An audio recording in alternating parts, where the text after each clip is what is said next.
Hey, hi, hello. Welcome back to Chickling Chronicles, where we search for secrets and shadows, dive deep into storytelling magic, and occasionally fall in love with our enemies from a past life while wearing some amazing boots. I'm your host, Courtney, paranormal mystery author, magical melodrama fan, and longtime shipper of Usagi and Mamoru, even when he was just a snarky guy being weirdly rude in an arcade. So, question for you. What if your worst enemy was actually your soulmate in another life? A past life that you are slowly rediscovering, all while you are stuck fighting a resurrected war you don't fully remember. Well, if you missed the episode title or didn't catch it yet, I want to extend a warm welcome to part 2 of our miniseries, Dark Kingdom Diaries, Love, Loss, and Legendary Battles, because today we're diving into the emotional meat of Sailor Moon.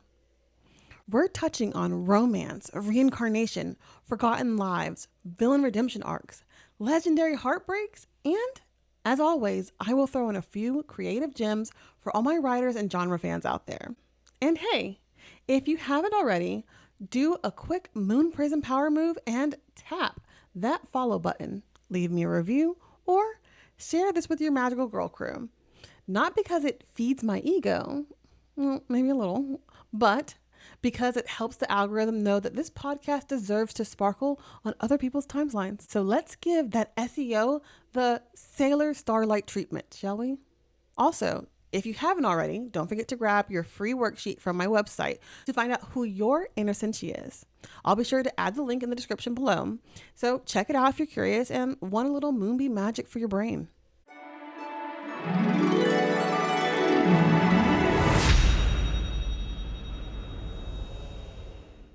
Now, let's talk about the cosmic couple of the century, Usagi Tsukino and Mamoru Chiba, or as they're known across lifetimes, Princess Serenity and Prince Endymion, or if you watch the English 90 dubs, Serena and Darian.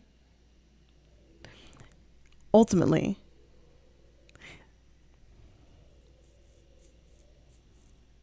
this couple has the classic story of bickering strangers to fated lover arc, but with a little bit of space-time trauma and tragic backstory all baked in.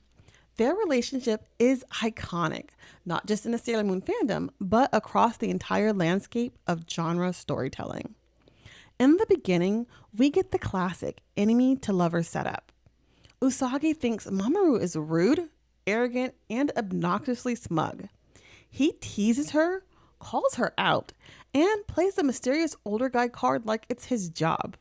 Meanwhile, he sees her as being loud, emotional, and not that impressive. And yet, there's this magnetic pull between them, a tension that goes beyond awkward crush energy. Even other characters can see it and sense it. But why? Well, it's because their connection predates their current lives. They're reincarnated lovers and they've loved each other before. Their love is literally star-crossed. And it's a bit tragic as they must find each other once again in another lifetime, during another war, all while in another world. And now that they've found each other again, they're smack dab in the middle of a battle that they once again didn't ask for. This is how writers do romance right. It's not just flirtation and butterflies. There are stakes. Their love is interwoven with destiny, grief, and the weight of the world. It's tragic and beautiful. And for me, that's why it resonates. But let's pause and break this down, because Sailor Moon doesn't just use romance tropes. I feel like it elevates them. So let's look at each trope that we see and talk a little bit more about it. So, trope 1, we have the enemies to lovers with some cosmic amnesia. This isn't just we bicker until we kiss. It's I don't remember loving you, but my soul does. Their minds are at odd, but their spirits are already in motion, and the tension that's being created is absolutely electric. Take, for example, a scene in the original anime where Usagi runs into Mamoru, who, let's be honest, is being peak snarky outside of a jewelry store. They literally bicker. He calls her bunhead and she gets all flustered and annoyed. There is no logical reason for these two to act like this with each other. Yet, their chemistry is undeniable.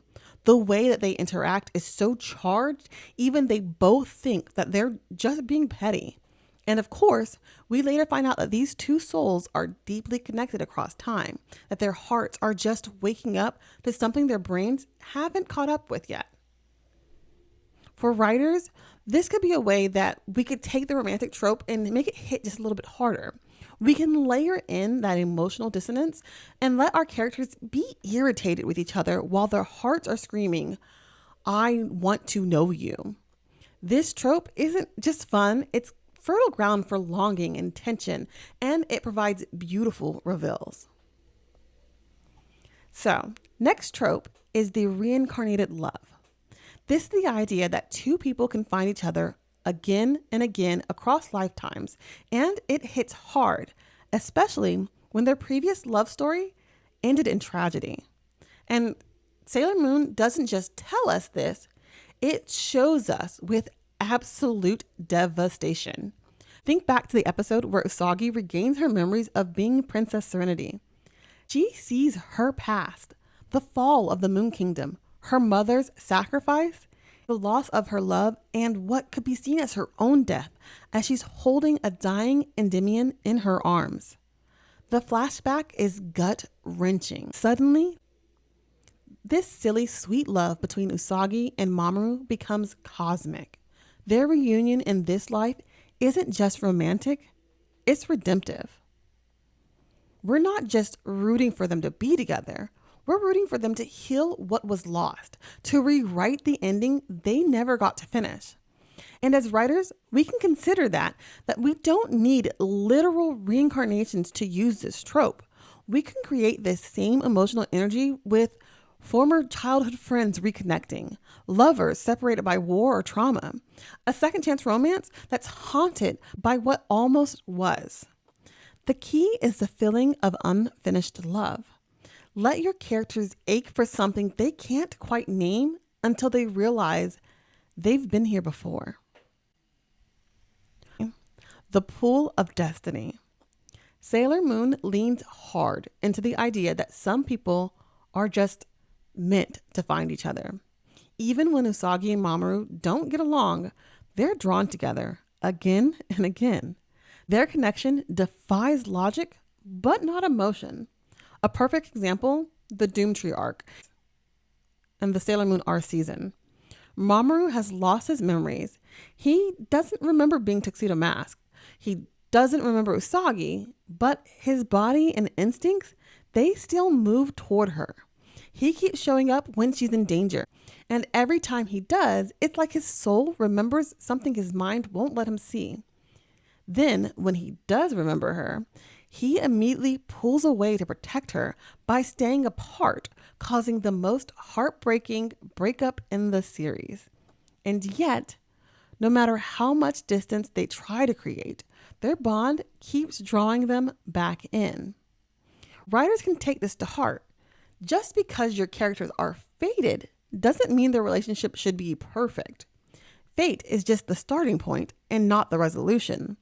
Let them mess it up and question it. Let the love be something they have to choose, not just something that they inherit, because the best kind of destiny is the kind that someone is willing to fight for, even when it hurts.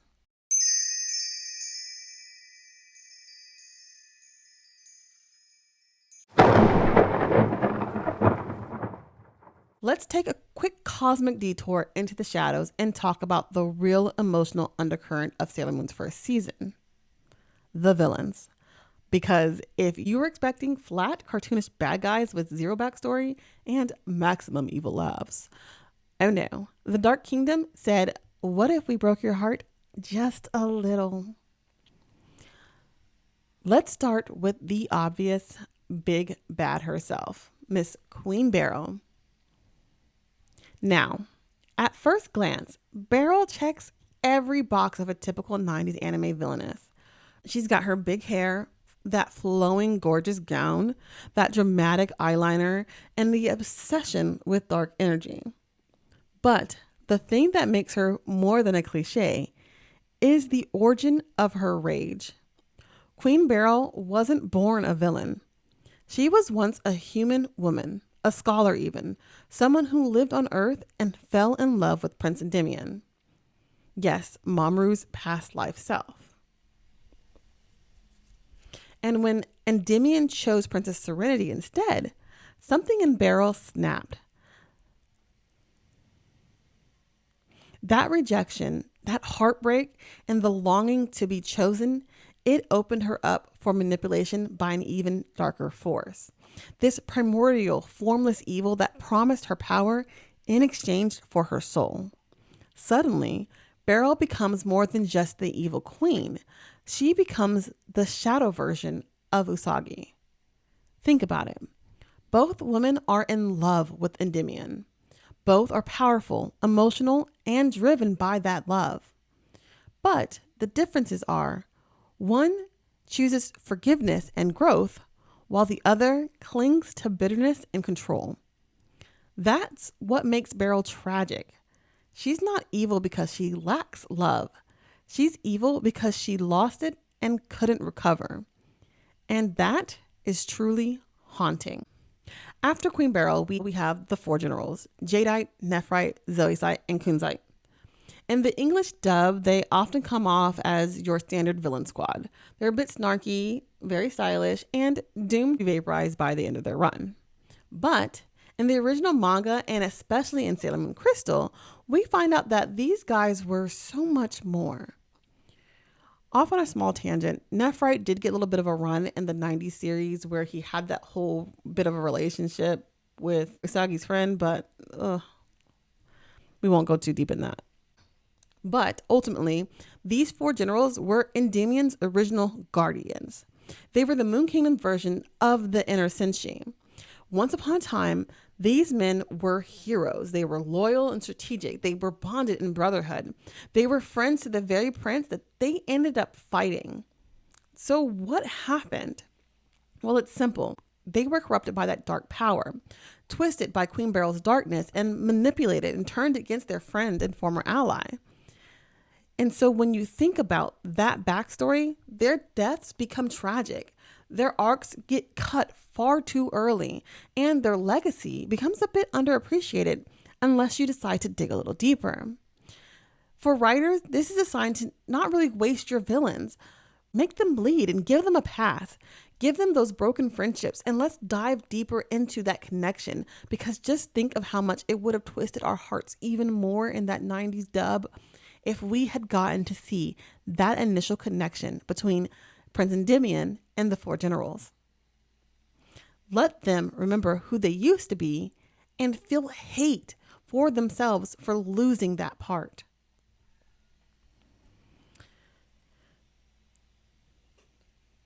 Before we move past the four generals, I want to talk about a piece that was cut from the 90s dub as well. As many may know, in the original Japanese version, Zoisite and Kunzite aren't just allies or colleagues. They are explicitly, canonically, in love. They are romantic partners, intimate, protective, and emotional. This was groundbreaking in the early 90s anime.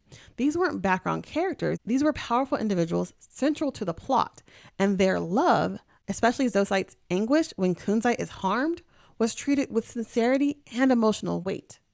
But when the series was dubbed into English, that entire storyline was erased.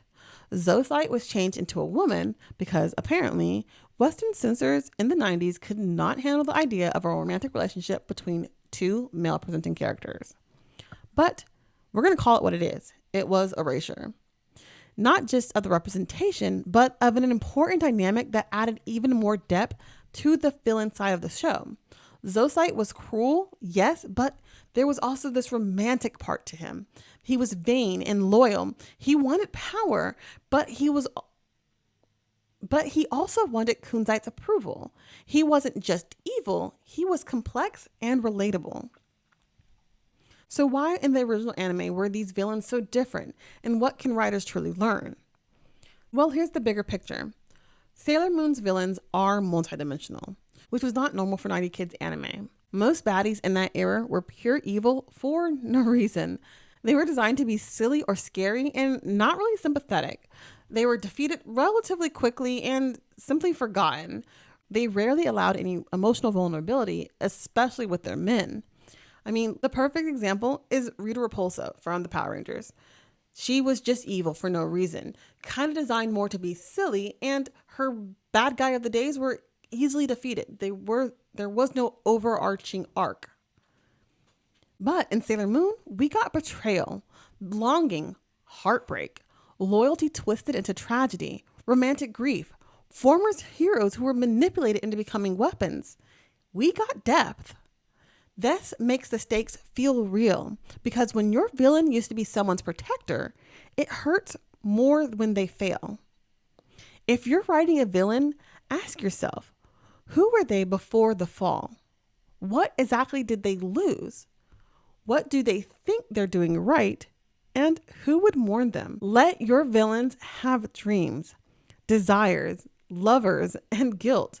Let someone miss them. And if you're building a fantasy or paranormal world, don't skip the chance to show how power corrupts through emotion, not just action. Your villain doesn't need to be likable, but they should always be understandable. Because when the reader whispers, I hate them, but I get them, i.e. Killmonger, we've done something powerful.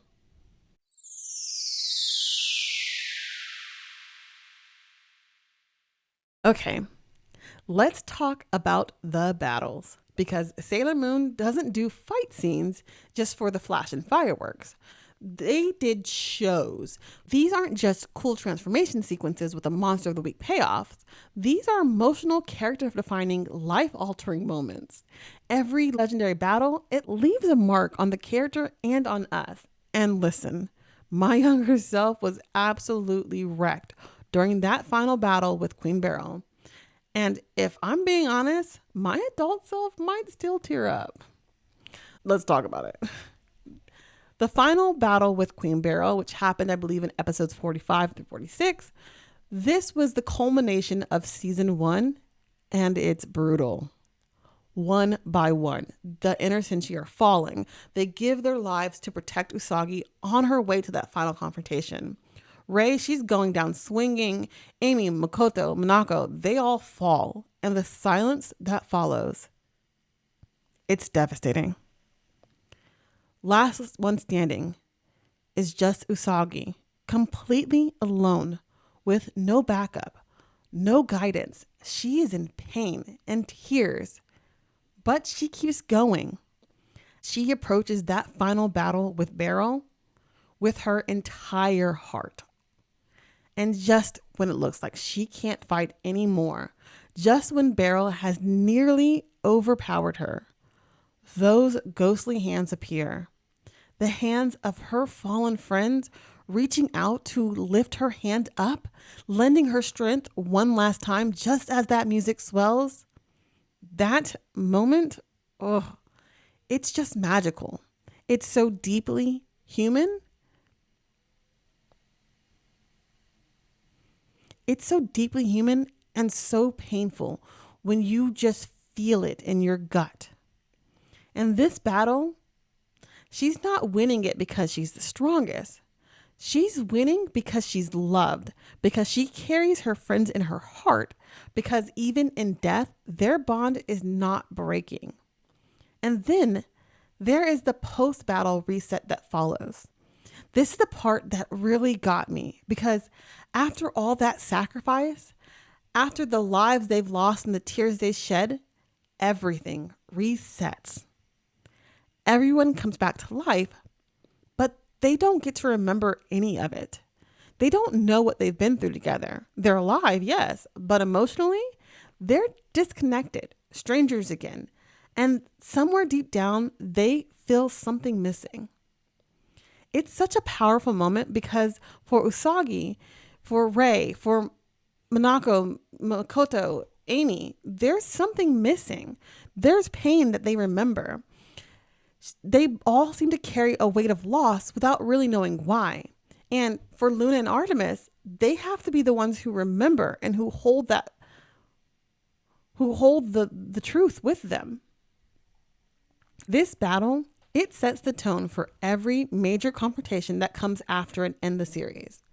These aren't just plot advancing battles, they're emotional reckonings, turning points that hurt. They're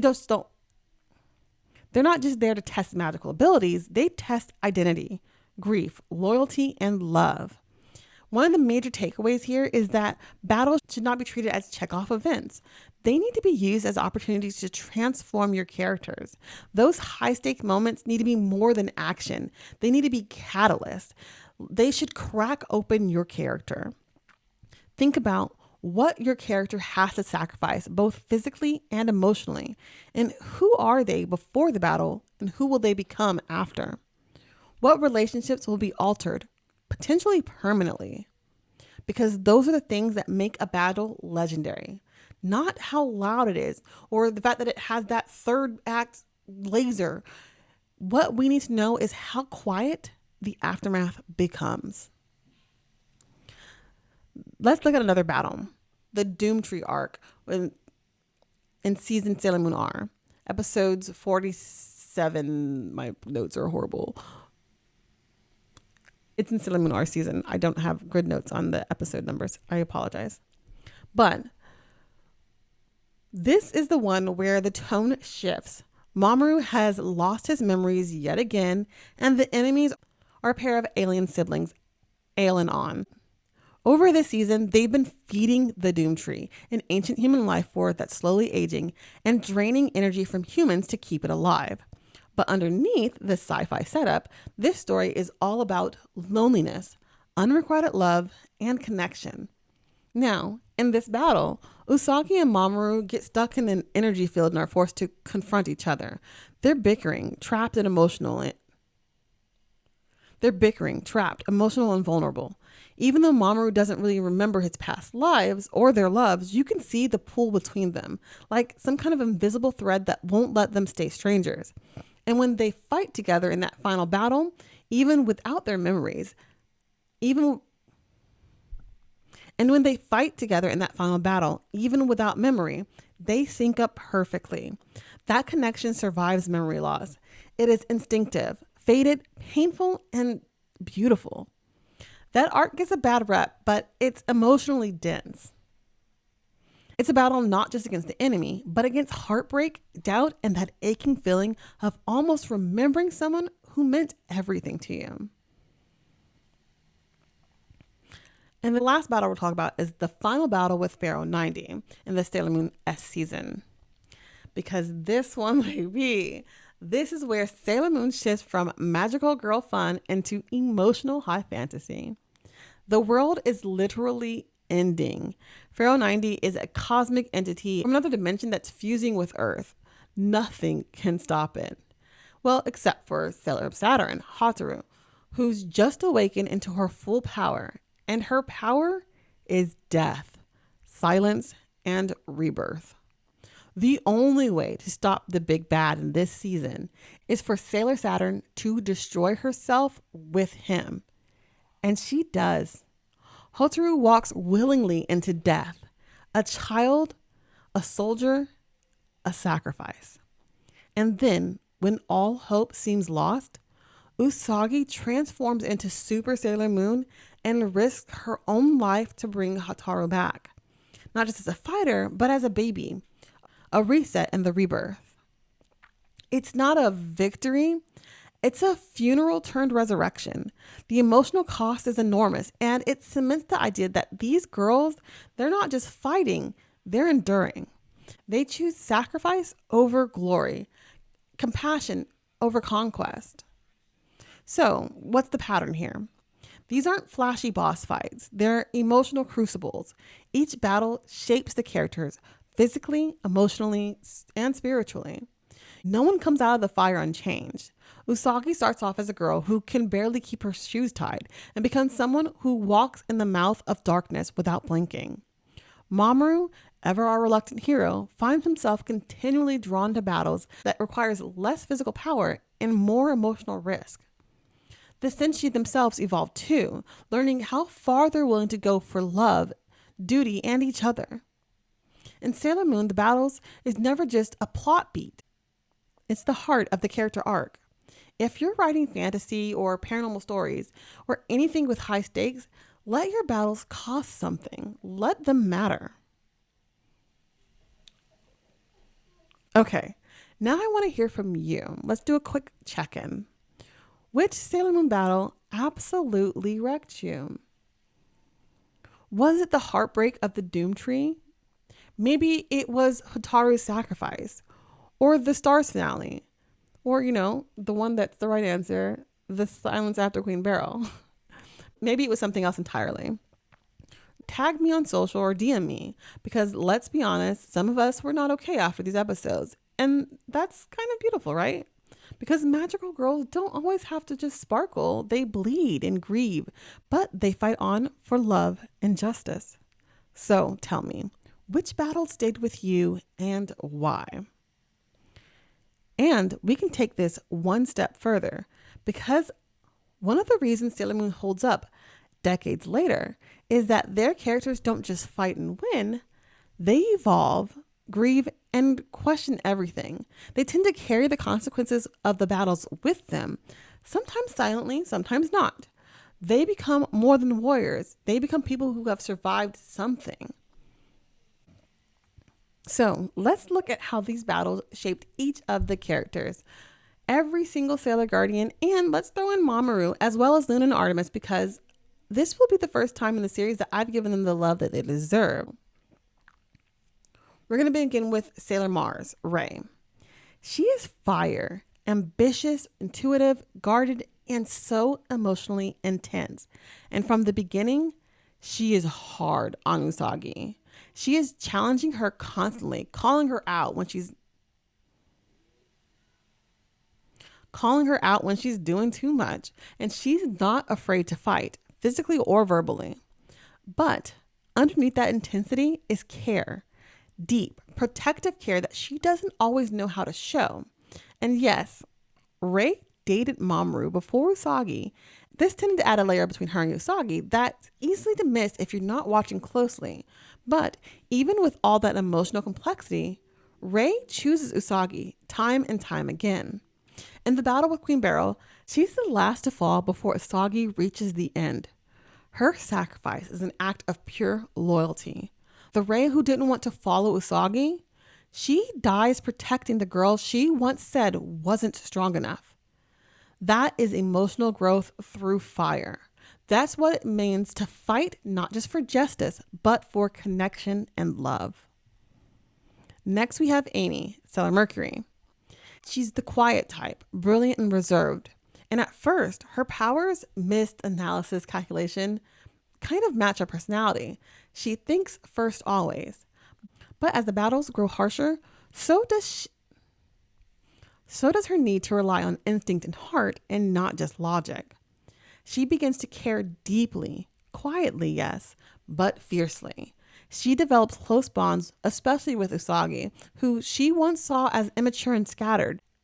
She begins to understand that empathy is a kind of intelligence too. And when she doubts herself, she keeps going anyways, because behind that soft voice is someone who knows exactly what it means to carry responsibility and still be afraid. Then we have Makoto, Sailor Jupiter. Yes, everyone knows her as the tall and strong one, a knockout in a fight. But she's also the most romantic one in the group. Makoto literally dreams of love. She's a cook, she's nurturing, and she misses someone from her past. A faceless love that never quite fades. She's the first to throw a punch, yes, but she's also the first to comfort a teammate. She's their protector and their heart. The battle doesn't harden her. It proves that strength and softness can coexist, that you can be powerful and gentle. In a way, Makoto is the living contradiction, and that's what makes her such a grounding presence on the team. Then we have Monaco, Sailor Venus. Monaco isn't just another pretty guardian. She's the original. She was fighting as Sailor V before the rest even knew who they were. That means she came into the team with experience, but also baggage. She has secrets. She's seen battles. She's lost friends. She's led and failed, and she carries it behind her bright smile. Monaco is also deeply performative. She plays the flirt, the pop idol, the comic relief, but it's all a mask for how seriously she takes her role. She knows how dark this fight can get. She's already been through it, and watching her balance that pain with joy, that's emotional resilience. It's a warrior's burden hidden in glitter and heart-shaped glasses. Last in the Sailor Guardians that we'll go through is, of course, Usagi, Sailor Moon. We've talked about her transformation, but let's pause and really honor what Usagi becomes. She starts off late to school, afraid of the dark and overwhelmed by everything. And by the final arc, while she's still probably late for school, she's also there facing god-level enemies with open arms, refusing to destroy them even when she has the power. Why? Because she believes in redemption, in love, and choosing peace even when pain would be easier. She doesn't harden, she actually softens, and that softness becomes her greatest weapon.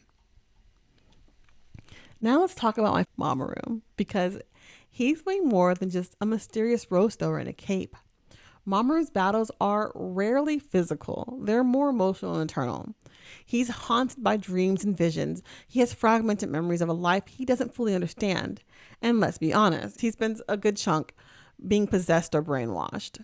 But the thing that makes Mamoru stand out is that he keeps fighting to remember. Even when the darkness pulls him away, something inside of him, his love for Usagi and his sense of self, pulls him back. Mamoru isn't the traditional anime love interest. He's emotionally available. He's supportive, and when he doubts himself, he's still showing up. Quietly and without flash, though that rose thing is on point, but always at the moment that matters.